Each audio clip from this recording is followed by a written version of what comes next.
বিপ্লব করছেন, এর মাতব্বর বিভাগ করার কিছু নাই তো ডক্টর ইউনূসের, তার এই গঙের এনজিও বাহিনী পুরা মেসাকার করে দিয়েছেন। কিভাবে সেনাবাহিনীকে বাদ দেন? এনে সেনাবাহিনীর প্রধানও স্বাক্ষর করবেন, পরিষ্কার কথা। এখানে সেনা প্রধানও স্বাক্ষর করেন নাই।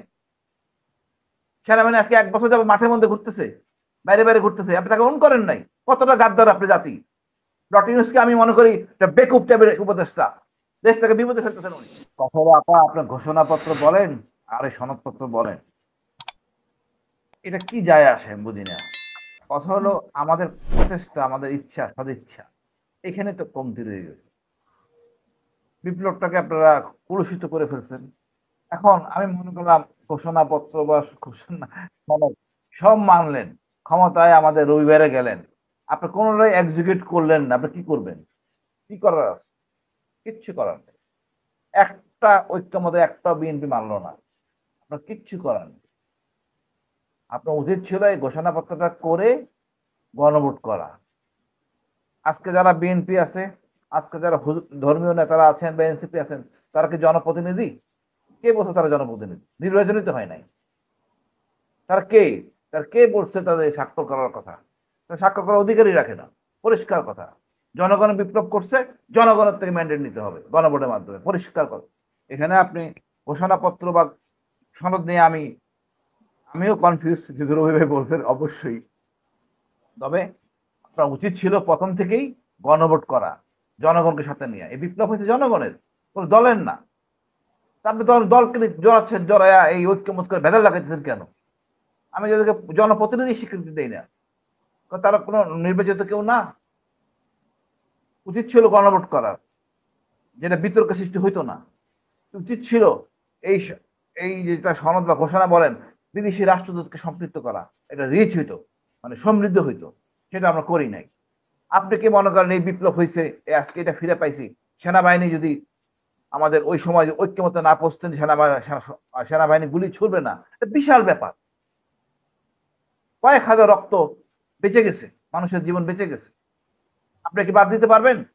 না ডক্টর ইউনূস পারবেন? না ডক্টর ইউনূস বিপ্লব করছেন, এর মাতব্বর বিভাগ করার কিছু নাই তো ডক্টর ইউনূসের, তার এই গঙের এনজিও বাহিনী পুরা মেসাকার করে দিয়েছেন। কিভাবে সেনাবাহিনীকে বাদ দেন? এনে সেনাবাহিনীর প্রধানও স্বাক্ষর করবেন, পরিষ্কার কথা। এখানে সেনা প্রধানও স্বাক্ষর করতে হবে, উনি বিপ্লবের একটা অংশ। ফাইজলামি করার কিছু নাই। প্রবাসীদের অবদান মানে অনস্বীকার্য। এখানে তো মনে করেন হাসিনা আপনার অবদান কম নাই, পিনাকিদের অবদান কম নাই। আপনি দুইটা অংশ বাদ দিয়ে দিলেন, ফাইজলামি করতেছেন বসে বসে। মাথা মুন্ড কিছু বুঝেন না। আপনি আমেরিকার আইডিয়া নিয়ে বাংলাদেশে চলে আসছেন, এসি রুমে বসে বস্তিবাসী সমস্যা সমাধান করতেছেন।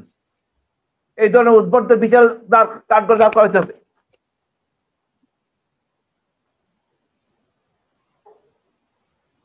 হ্যালো, জি শুনতে এই পাচ্ছি আপু। ধরনের এই ধরনের লোকদের বিচারে কাঠগড় দাঁড় করাইতে হবে।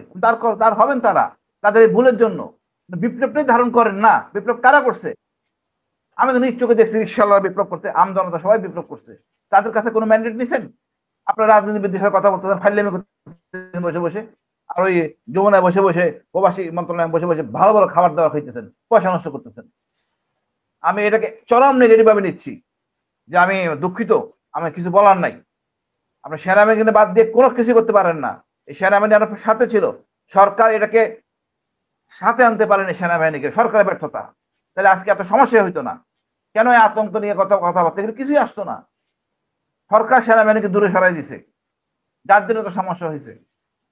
আমি মনে করি এখনো সময় আছে, আপনি সবকিছু ঠিক করেন। এটা অবশ্যই আপনার সনদ হবে, আবার এটা সংযুক্তি বিযুক্তি করা যাবে। বাট আমি একটা জিনিস পরিষ্কার বলি, বিএনপি পথে আসে, এই সব কিছু যদি বাতিল করে ছুটে ফেলে বা কোনো যদি আমলে না নেয়, আপনার কিছু করার নেই।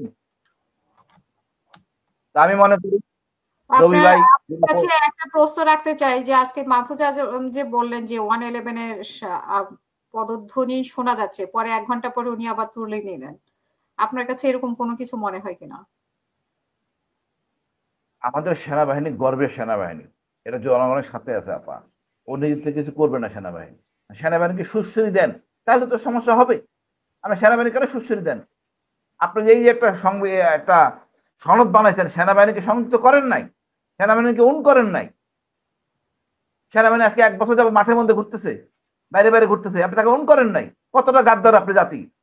ডক্টর ইউনূসকে আমি মনে করি একটা বেকুব টাইপের উপদেষ্টা, দেশটাকে বিপদে ফেলতেছেন উনি। ওনার বোঝা উচিত এবং ওনার জানা উচিত ওনার যারা আছেন, বিশেষ করে আলী রিয়াজ অর্থর্ব লোক আমি বলবো।